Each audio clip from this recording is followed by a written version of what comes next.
back to my channel. If you are new here, my name is Khaki. Today I'm going to be answering a question from a viewer. I had a very loyal viewer, who I love very much, ask me to do a video about my home buying process and how I saved up for a house. I think that this is a big topic of conversation right now for us as millennials. Most people were expecting us to graduate college and go and get great jobs and get off on the right financial footing. A lot of us got caught in sort of an undertow and it set us back a few years. Now there's all these memes of baby boomers making fun of us for eating avocado toast instead of saving for our homes, when really there are just so many more extenuating circumstances than could possibly be summed up in this video. But somehow I managed to buy this big beautiful palace that I have here around me. I think it's a palace anyway. It's the biggest house I've ever lived in. And I know a ton of people who are managing to buy houses too. And honestly, I was motivated by this because I took a job last year, 2 years ago, where I was surrounded by people who were a good bit younger than me, and I took the job kind of in a pinch. I was a little bit overqualified for it, but a lot of these kids kind of disclosed one day in a conversation that some of them had like $30,000, $40,000 saved. And I was like, Heba, what?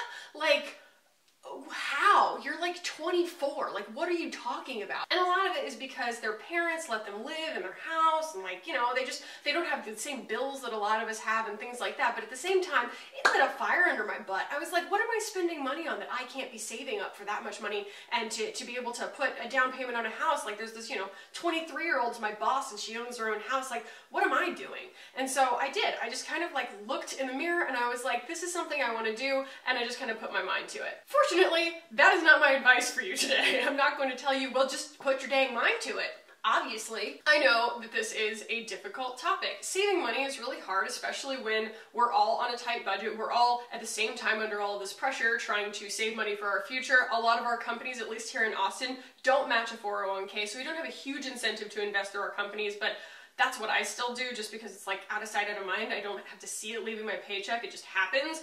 But that's not the topic of today's video. The topic of today's video is essentially how I went through the buying process and how I saved my money along the way. So the way that I bought my house was actually as new construction and it hadn't been built yet. So I had a really good firm time frame between the time I put down my good faith money that said that yes, I'm going to buy this house, and the actual closing date. They gave me a projected closing date. I actually ended up closing a month sooner than that, which is like apparently unheard of.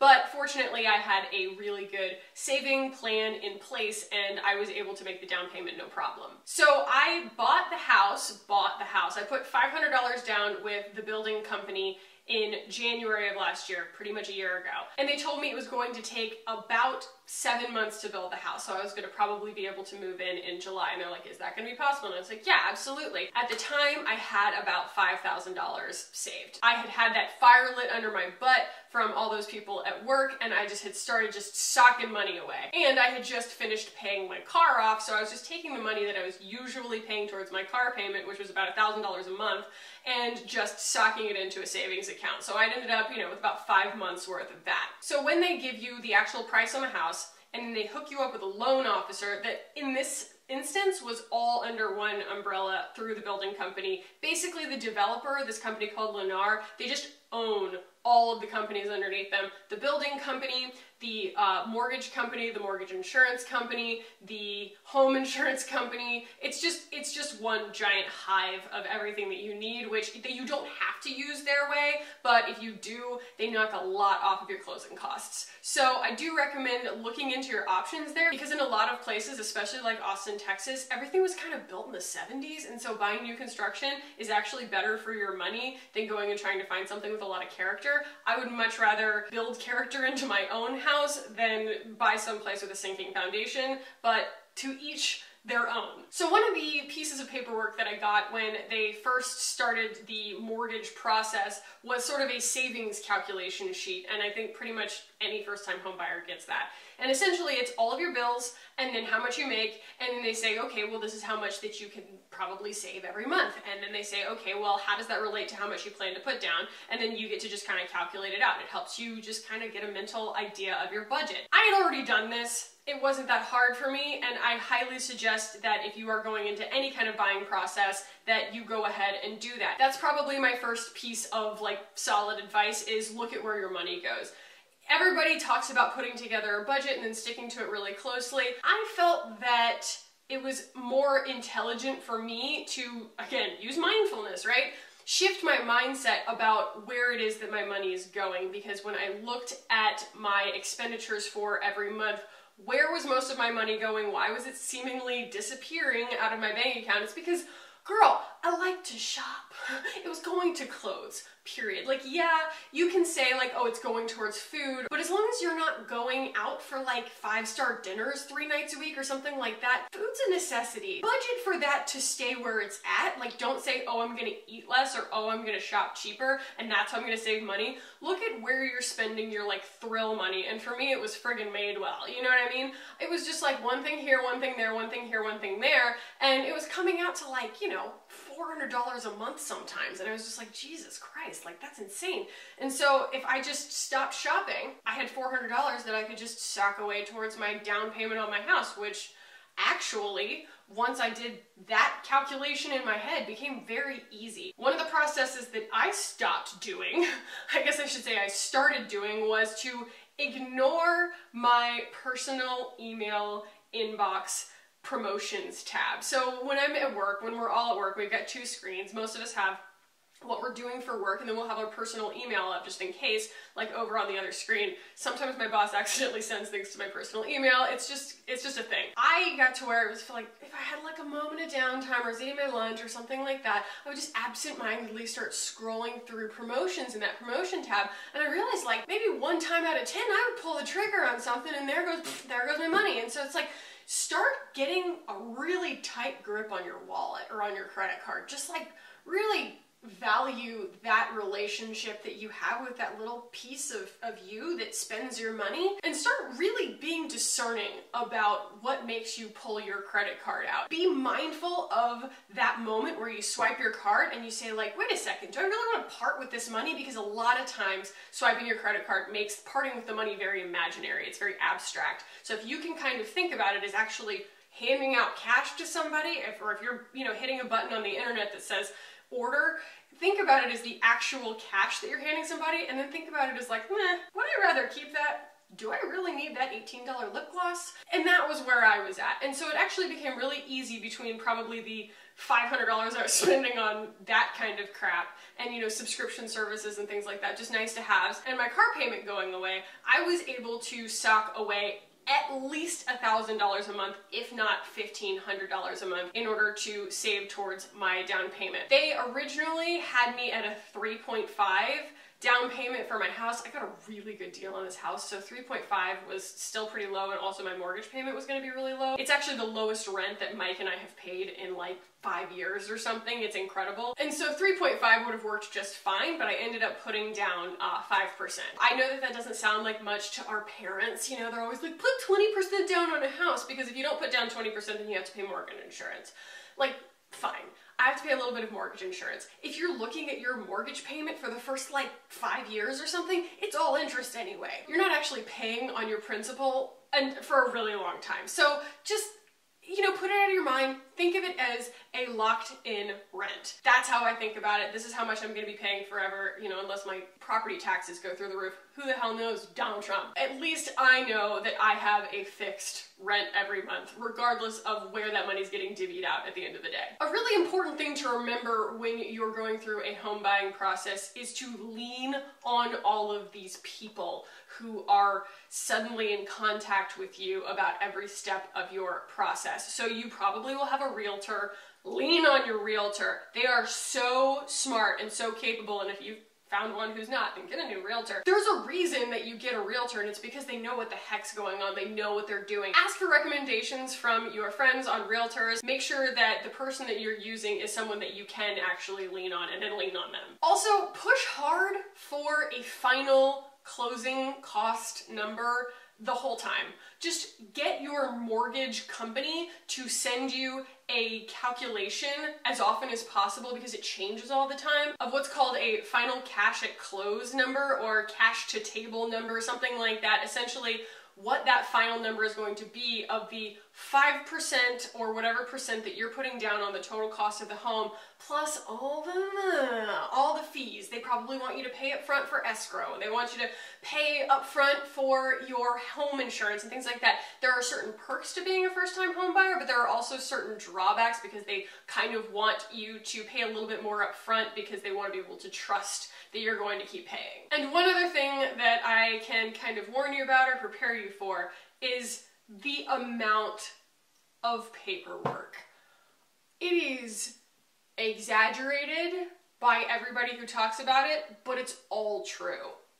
Every day for like the last 3 months before I closed on my house, my mortgage, he would ask me for a different piece of paperwork through a secured proxy every single day. And I mean, it was a three-ring circus. They asked me if I owned any portion of my current landlord's business. I had never even met my landlord. Turns out they own a private charter plane business. Okay, I wish I owned some of that, but no, I did not. And so I had to write a letter that was signed, that I signed, that I had to send back to them, that just was an official letter that said that I didn't own part of their company. I mean, it's that kind of stuff. They want, you know, all of your personal identification and things like that, but I mean, they are going to hunt through everything. They're going to talk to you about all the jobs that you've had. They want you to account. It's like applying for a job, honestly. They want you to account for any time that you were unemployed. If you have had different jobs but the same career, like the same job at different places, that's better than switching actual roles a lot in terms of buying a house, apparently.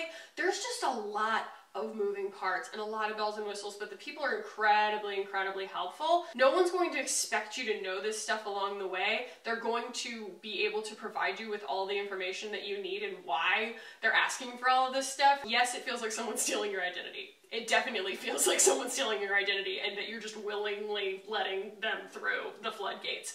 But lean on them, ask them all the questions that you have, because again, that's what they're there for. So I'm probably forgetting some stuff, so definitely feel free to ask me some questions down below. I will be happy to answer any and all of them as honestly as I possibly can. But to recap, set some goals for yourself in terms of what you can expect to pay. If you can, kind of put a timeline together for yourself for how much you want to pay for a house, what percentage you want to put down, how much of your budget that's going to require you to sock away over X amount of time. It's pretty simple, but it was a lot easier for me because I did have a really firm deadline as to when my house was going to get built. If I could place any finer point on how much I liked the way that I happened to do it, there was something so cool about watching my house get built.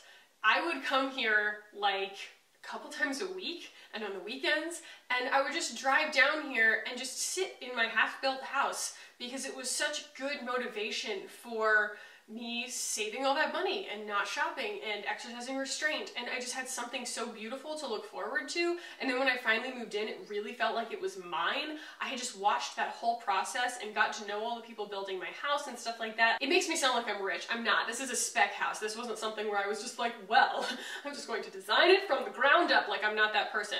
There are a lot of these new developments that come together basically geared towards people our age. If you're in your late 20s to all the way through your 30s to early 40s, basically our generation is who the home sellers and home builders are trying to accommodate right now because they understand where we're coming from. We're a really good market because we are a little bit later to the game. We are having a little bit more trouble getting into the housing market. That's why they're tailoring this buying process and the everything is included sort of concept for people like us. So you go into these offices, you consult with one of their salespeople, and their salespeople say, yes, I can give you a price. Yes, I can give you a deadline. Yes, I can tell you exactly where your house is going to be and when. Yes, I can let you pick out all your fixtures and everything like that. Everything is taken care of, and it is not a gimmick. If I had gone and tried to compete with other buyers for a used house, an older house, I don't know if I'd be able to give this kind of advice. I don't know if I would be as happy. I know that obviously not every place has a ton of new development the way that Austin, Texas does, because we have so many people, especially around my age, just moving to this city all the time. They're just trying to accommodate that market sector. If you can find it, I highly, highly recommend it. It is definitely a great investment, and try and catch them in the beginning of each of their waves of building, because they'll basically build in like a 6-month wave and then they'll let it all finish, and then they'll build in another 6-month wave and let it all finish. And if you can get it in the beginning, like my house sold to someone out to my realtor's son actually for $50,000 more than mine was, and it's the exact same house. You're gonna get lucky in some ways and unlucky in other ways, things like that. Sometimes it is just luck, but try and calculate for as much of that as you possibly can. Ask questions going in when you're talking to the salesperson and stuff like that. They're going to be completely honest with you, because whether you buy one or not, the houses are going to sell. That's why these building companies exist, is because the demand is already there. They're not going to really try and hard sell you. They're just going to give you the facts, and that's why I appreciated it. I know there's a lot of these companies out there, but Lennar is fantastic. I would recommend them very highly, and no one's paying me to say that. If you haven't seen my house tour, I will link that somewhere, and I also have a moved-in house tour. I will also link that somewhere. And if you guys enjoyed this, do give it a thumbs up, pass it on to anybody that you think might appreciate it. If you have any more questions, like I said, about this, I know I couldn't possibly have covered everything or every possible scenario, so leave me some comments down below, ask me some questions. I'll either answer them down below, or then we can maybe do another video where I do kind of a Q&A style.